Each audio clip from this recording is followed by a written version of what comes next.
Women protesters stripped naked, photographed, beaten, shocked with electricity, and forced to endure these so-called virginity checks. I'm talking about Egypt during the height of the civil uprising that flipped the country upside down this past spring. Folks, those are just a few of the items Amnesty International said police officers and troops did to these women arrested for demonstrating after Hosni Mubarak stepped down as Egypt's president. Now, charges are one thing, but CNN has confirmed from an Egyptian general that some of those things did, in fact, happen.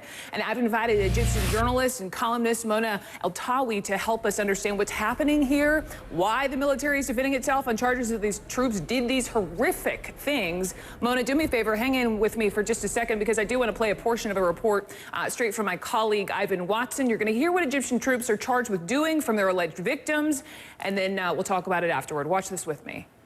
In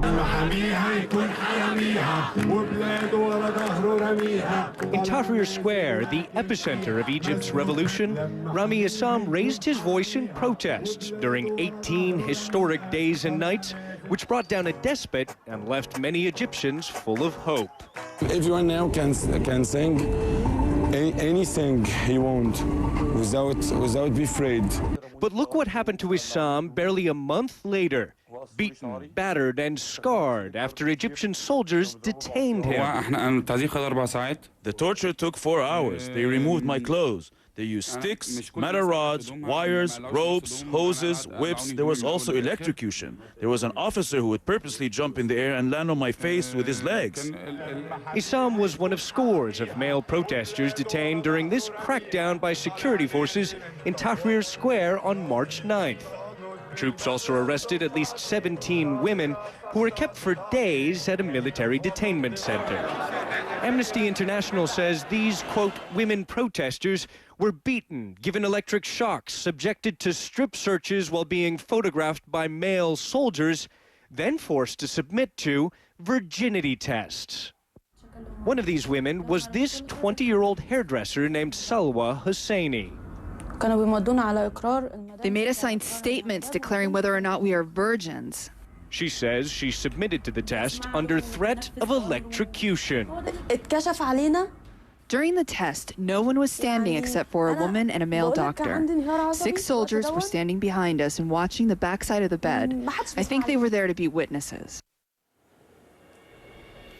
I encourage you to go to CNN.com to watch Ivan's entire report. Mona Tahawy, journalist and columnist. Mona, do me a favor. I want you to take off your journalistic hat for just a moment. I want to speak to you as an Egyptian, as a female. What is your visceral reaction to these charges? I'm absolutely disgusted, Brooke. I'm first of all relieved that some general in the army has finally admitted to this, but ironically and horrifically, the way that he has justified this general who's off the record, confirmed to your journalist that these so-called virginity tests happened, justified them by saying, shockingly, these were not women like your daughters or mine. So he's insinuating that these were quote-unquote bad women and therefore deserved these sexual assaults, which they call virginity testing. So I'm absolutely horrified, but it's another reminder that although more than 800 Egyptians died and thousands were injured during our revolution to get rid of Hosni Mubarak, we've replaced one Hosni Mubarak with a Supreme Council of Hosni Mubaraks that goes by the name of the Supreme Military Council. We'll get to that in a moment here because it's an excellent point you make, but I just want to make sure, there is no, loss in translation here. We're talking virginity check. Ivan mentioned in the piece. This is physically checking these women, correct?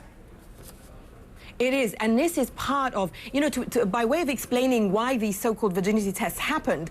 Egypt is a conservative country, and like many other conservative areas of the world, like Latin America, like Turkey, like other places, a great deal of value is placed on a woman's virginity. And so in Egypt, for example, it's shockingly familiar to so many people to hear that in the much more conservative rural areas, a traditional midwife will perform this so-called virginity test to ensure that the bride-to-be is a virgin. religion. I mean, it in the more signifies honor, affluent right? urban areas. Honor, dignity. Yes, it signifies honor, that, you know, our daughter is a good girl. She remained a virgin until she got married. But of course here, I mean, the ultimate unfairness, of course, is that no one goes around checking boys or men for their virginity. So this is a burden that is solely placed on women's shoulders. The general, he did speak directly to us here at CNN. He said the virginity checks were done so that the women wouldn't later claim that they had been raped by Egyptian authorities. I want to read what he said. Quote, none of them were virgins. So what did these troops, what did they think they were accomplishing by doing this, allegedly? Or actually, no, not allegedly, because they said they were doing it.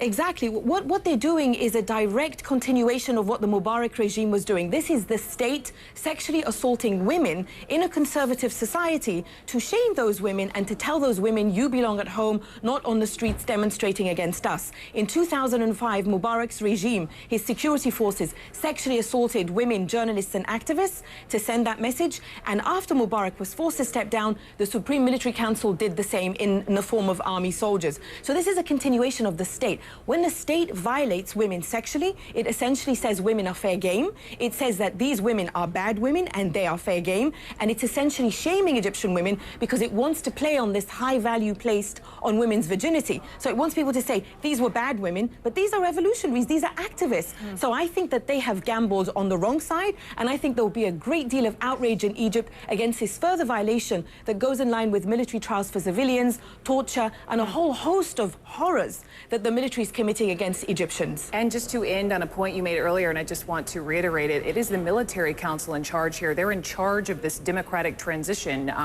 to a new Egypt. Excellent point. Monel Tahawy, thank you very, very much. Back here in the United States, which Republican will